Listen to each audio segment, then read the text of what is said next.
അമ്മക്ക് പന്ത് പെരുന്നാളായി തുണി തന്നെ മതി. അല്ല, പുതുവസ്ത്രം ധരിക്കൽ പ്രത്യേകം സുന്നത്താണെന്ന് സയ്യിദുനാ മുഹമ്മദ് റസൂലുള്ളാഹി. കുട്ടിയാക്കല്ലോ സാഹിബ് പെരുന്നാൾ, നമ്മക്കെന്ത് തുണി?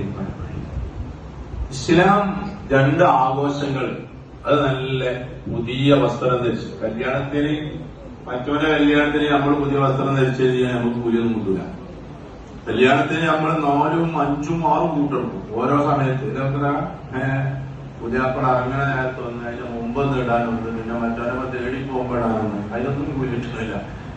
എന്നാലും അള്ളാന്റെ ഭാഗത്തുനിന്ന് കൂലി കിട്ടുന്ന ഒരു പുതിയ സമയമാണ് പെരുന്നാളുകളിൽ പുതിയ വസ്ത്രം ധരിക്കുക എന്നുള്ളത്. അപ്പൊ നമ്മള് പെരുന്നാളിനെ നല്ല പുതുവസ്ത്രം ധരിച്ച്, ഇനിയിപ്പോ പെരുന്നാൾസ്കാരം കഴിഞ്ഞാൽ ഇങ്ങനത്തെ പെരുന്നാൾ എന്നത് കഴിച്ചു കിടക്കുക, ഇന്നത്തെ ദിവസം പുതുവസ്ത്രം ധരിച്ചാണ് എന്നെ നടക്കുക. ആ അള്ളാഹു അതിനു വേണ്ടി ഒരു ദിവസം നമുക്ക് അള്ളാഹ് നിശ്ചയിച്ചു തന്നതാണ് വലിയ പെരുന്നാളും ചെറിയ പെരുന്നാളും.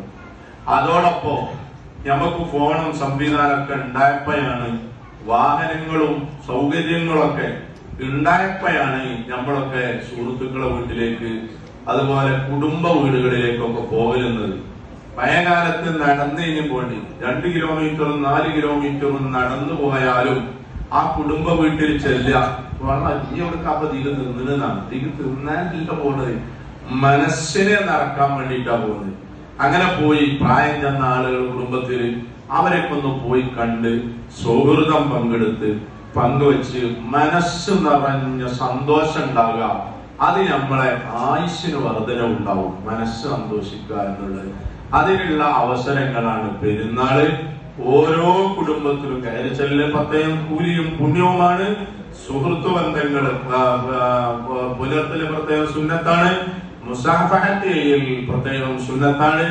അങ്ങനത്തെ മഹത്തായ ഒരു ദിവസമാണ് പെരുന്നാൾ ദിനങ്ങൾ. അത് ആ രീതിയിൽ തന്നെ ഉപയോഗിച്ച് പെരുന്നാൾ ഉറങ്ങിക്കഴിച്ചു.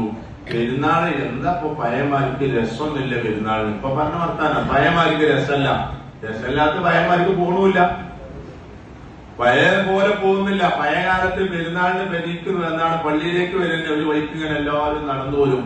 അല്ലാഹു അക്ബർ, അല്ലാഹു അക്ബർ, അല്ലാഹു അക്ബർ. നമ്മളെ വാപ്പാരെ നമ്മളെ കൊണ്ടുകഴിഞ്ഞ അങ്ങനെ തെക്കിബീറല്ലിയിട്ട് പാടത്തു കൂടിയും പരമ്പത്തു കൂടെ ഒക്കെ നടന്നിന് അതൊരു പെരുന്നാളായി തോന്നിയിരുന്നു.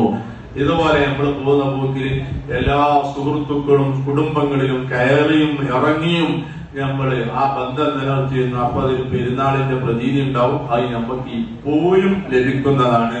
നമ്മൾ ആ അർത്ഥത്തിൽ പോകണമെന്ന് ഓർമ്മപ്പെടുത്തുന്നു. അല്ലാഹു ജല്ല ജലാലുഹു ഖബൂൽ ചെയ്യുമാറാവട്ടെ.